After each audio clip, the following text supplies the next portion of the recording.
Trump और Iran की पुरानी अदावत है, लिहाजा आने वाले दिनों में क्या होगा इस पर सबकी निगाहें। वहीं इजराइल ने लेबनान से लेकर सीरिया तक कई ठिकानों पर बमबारी की है। आतंक के खिलाफ की गई स्ट्राइक में भारी नुकसान हुआ है। लेबनान में उत्तर से दक्षिण तक कैसे इजराइल के अटैक से हाहाकार मचा है, देखिए इस रिपोर्ट में।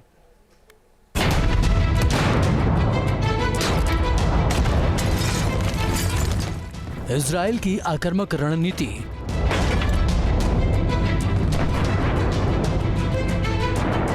लेबनान से सीरिया तक बमबारी,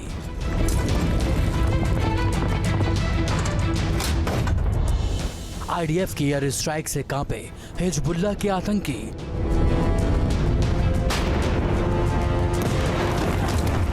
लेबनान में आतंकी ठिकानों पर इजराइल की सेना के हमले जारी हैं। अलग अलग शहरों में हिजबुल्लाह को पूरी तरह खत्म करने के लिए रणनीति के साथ काम किया जा रहा है। दक्षिणी लेबनान के खरायेब में इजराइल के हमले में भारी नुकसान हुआ। हिजबुल्लाह के ठिकानों को टारगेट कर की गई बमबारी से पूरे इलाके में दहशत फैल गई। बम गिरते ही कई इमारतें आग की चपेट में आ गईं और लोग घर छोड़कर भागने को मजबूर हुए। इजराइल का दावा है कि आम लोगों के घरों पर कब्जा कर हिजबुल्लाह के आतंकी यहां अपना ठिकाना बनाकर रह रहे थे, इसलिए सटीक जानकारी मिलने पर हमला किया गया।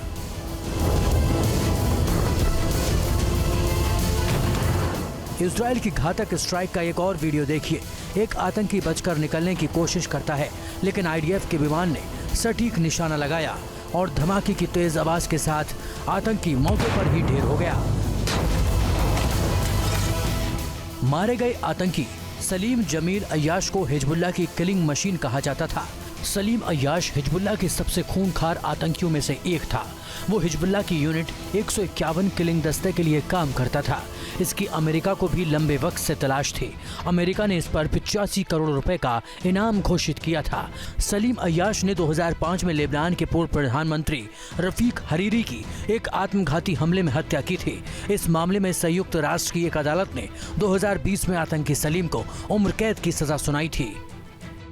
अमेरिकी विदेश विभाग के अनुसार अय्याश बेहद खूंखार आतंकी था और कई निर्दोषों की जान ले चुका था।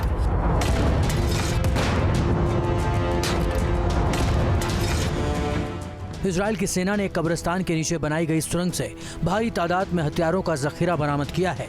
आईडीएफ के जवानों ने खुफिया जानकारी मिलने पर दक्षिणी लेबनान में कब्रिस्तान के नीचे छिपे हिजबुल्लाह के भूमिगत आतंकी ठिकाने को नष्ट करने के लिए स्पेशल ऑपरेशन चलाया।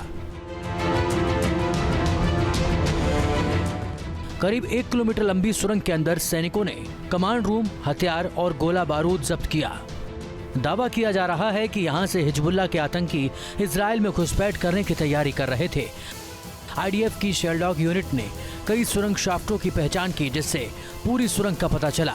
यहलोम यूनिट, गोलानी ब्रिगेड, 282वीं ब्रिगेड, 36वीं डिवीजन और 605वीं इंजीनियरिंग बटालियन के सैनिकों ने साझा ऑपरेशन चलाकर ये कामयाबी हासिल की।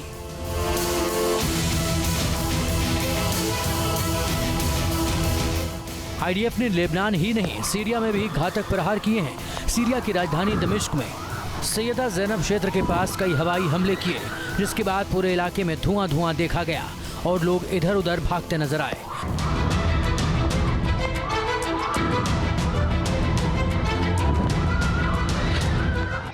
दमिश्क में हुए इस हमले में कई लोगों के मारे जाने की भी खबर है।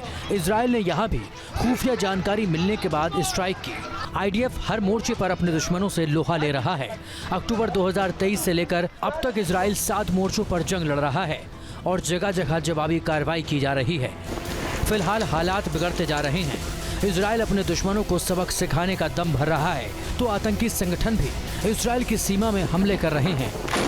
ऐसे में जंग कब थमेगी ये कहना बेहद मुश्किल है। Team news nation.